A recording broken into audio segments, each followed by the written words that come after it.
Bienvenue dans Succès Made in Femme, le podcast où vous découvrirez des femmes talentueuses, leurs techniques et leurs stratégies de succès.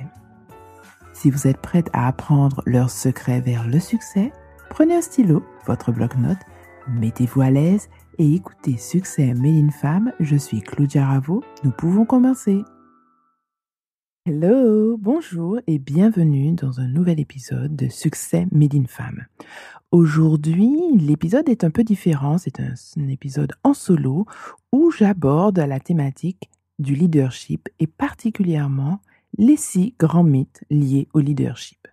Alors tout d'abord, il faut savoir que le leadership n'existe pas en termes français équivalents à l'anglais.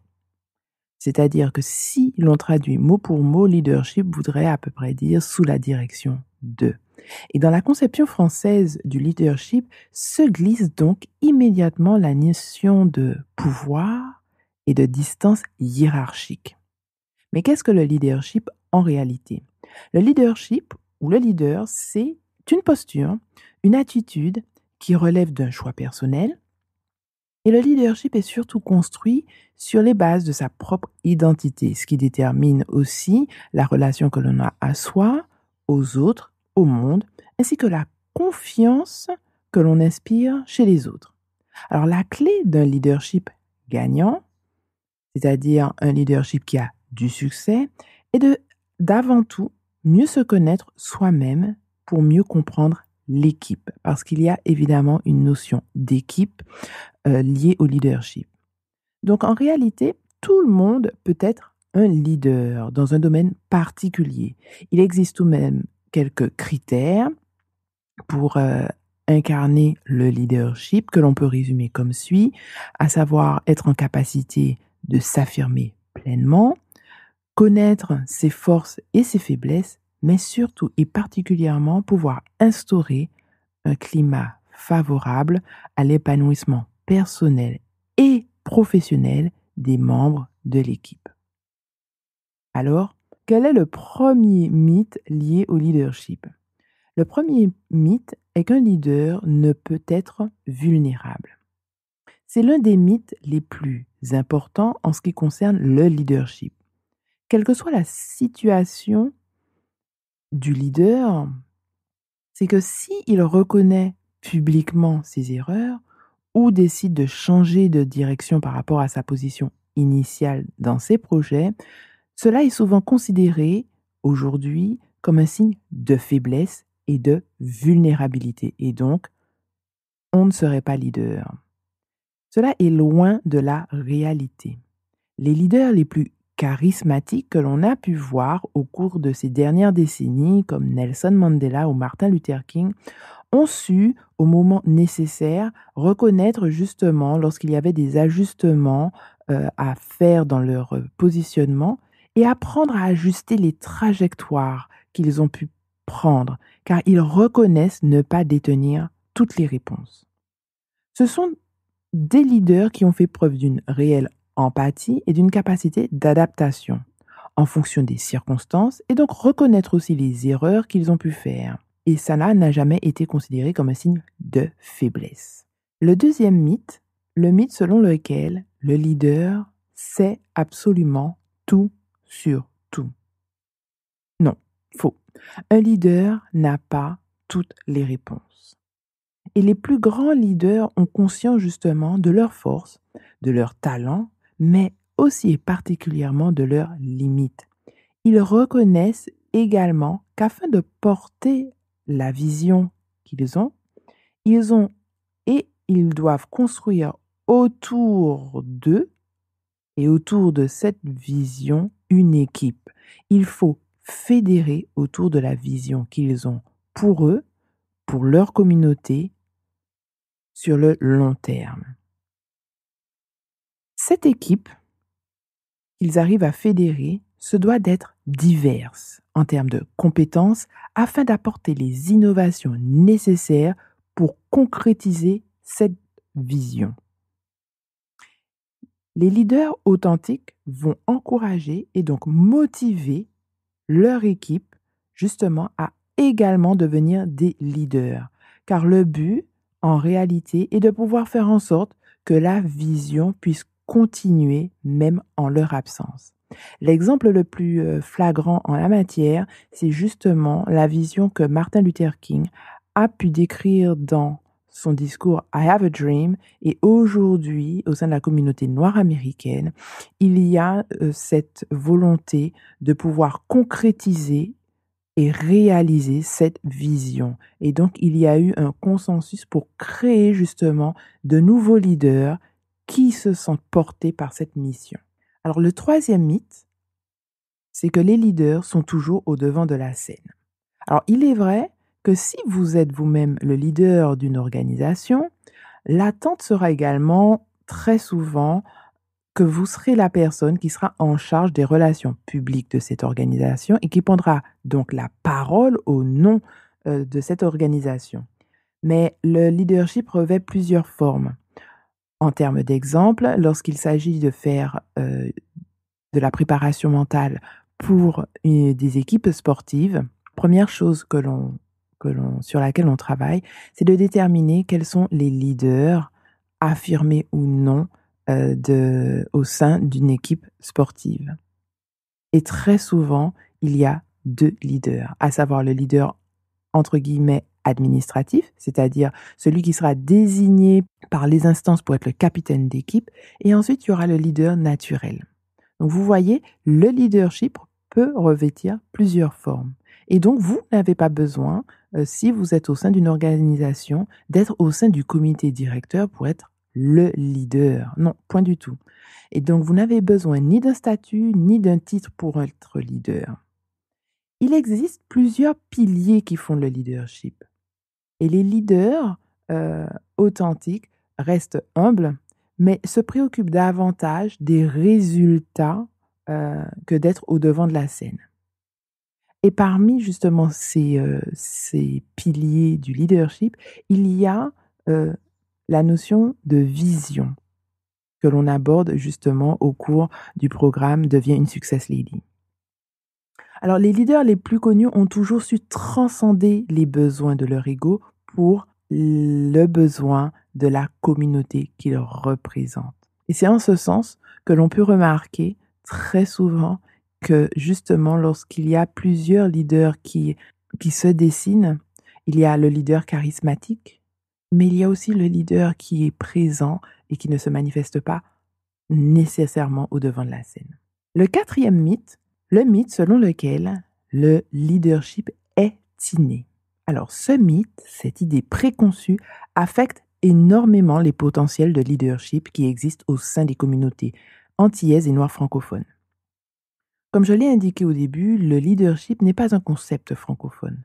Et une grande part de l'essence du leadership n'est pas pris en considération.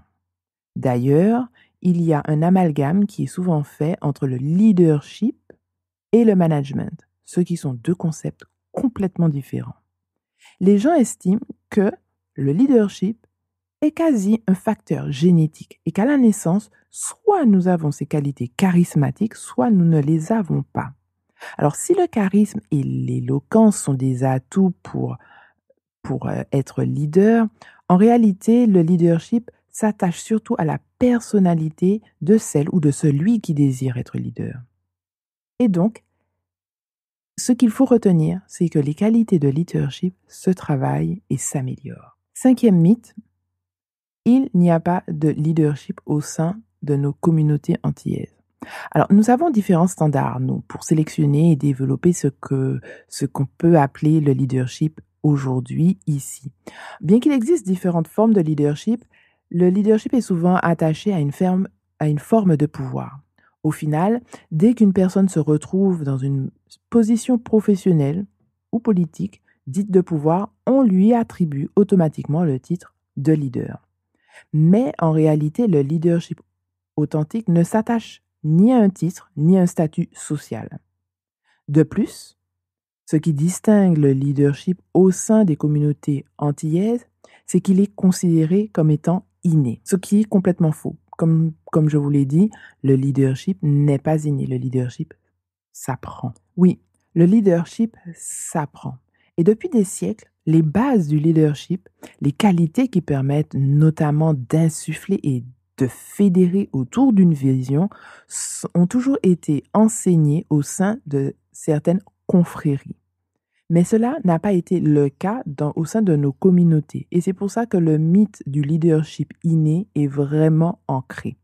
À titre d'exemple, les communautés noires américaines, conscientes de l'enjeu et de l'importance d'éduquer justement la jeunesse à ces qualités de leadership, ont commencé à s'organiser en associations et confréries à l'époque de la lutte justement des droits civiques pour justement enseigner le leadership et permettre aux jeunes d'être mieux préparés. Nous voyons aujourd'hui tous les effets, toutes les répercussions de cet apprentissage. Finalement, au sein des communautés antillaises, celles et ceux qui se retrouvent à des postes stratégiques, qui ont de l'éloquence et du charisme, seront toujours considérés comme des leaders. Ce qu'il faut retenir, c'est que nous avons la capacité et le potentiel justement pour apprendre les bases du leadership. Dernier mythe, le 6e et le dernier, le leadership fait abstraction du genre. Alors c'est en partie vrai. Le leadership fait abstraction du genre, le leadership masculin ou féminin. Mais en fait, on a pu découvrir durant ces dernières années qu'il existait 6 qualités qui émanaient des femmes leaders. Alors, quelles sont ces qualités ?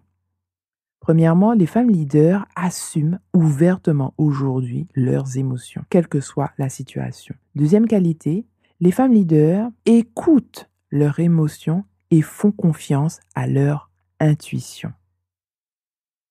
Troisième qualité, les femmes leaders ne considèrent pas que parler, s'exprimer à travers ses émotions est un signe de faiblesse, bien au contraire. Quatrième qualité, les femmes leaders croient dans l'interconnectivité et dans les liens de cause à effet de leurs actions. Cinquième qualité, les femmes leaders font preuve d'une grande capacité d'empathie, ce qui leur permet de rester authentiques. Et enfin, les femmes leaders reconnaissent l'impact de leurs mauvais choix et prennent la responsabilité lorsque des choix non appropriés ont des répercussions négatives pour les personnes ou au sein de leur communauté. Alors, où ce leadership féminin nous mène-t-il ? Quelles sont les répercussions finales ? Le leadership féminin, en réalité, n'est pas à séparer des autres formes de leadership.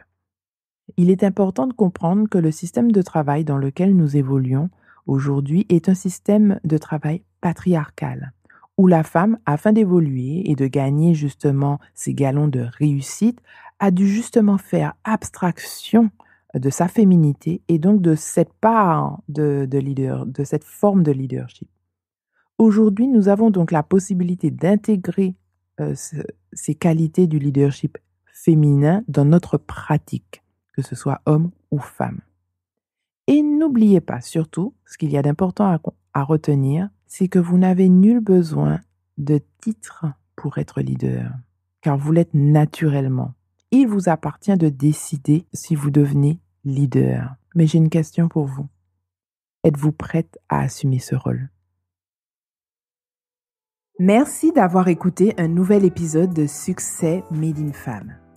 Si vous souhaitez écouter d'autres épisodes, des parcours inspirants de femmes talentueuses, visitez le site web succèsmadeinfemme.com. Et si vous souhaitez rester connecté à l'actualité de Succès Made in Femme, rejoignez-nous sur la page Facebook et Instagram de Succès Made in Femme. Si vous aussi, vous souhaitez construire votre succès, le succès que vous méritez, renforcer votre confiance en vous, acquérir les techniques pour vous connecter à votre féminité et sublimer vos talents afin d'optimiser votre performance, écrivez-nous à hello@succèsmadeinfemme.com. Hello, HE2LO, @succèsmadeinfemme.com pour recevoir tous les détails sur la très prochaine session du programme de Succès Made in Femme.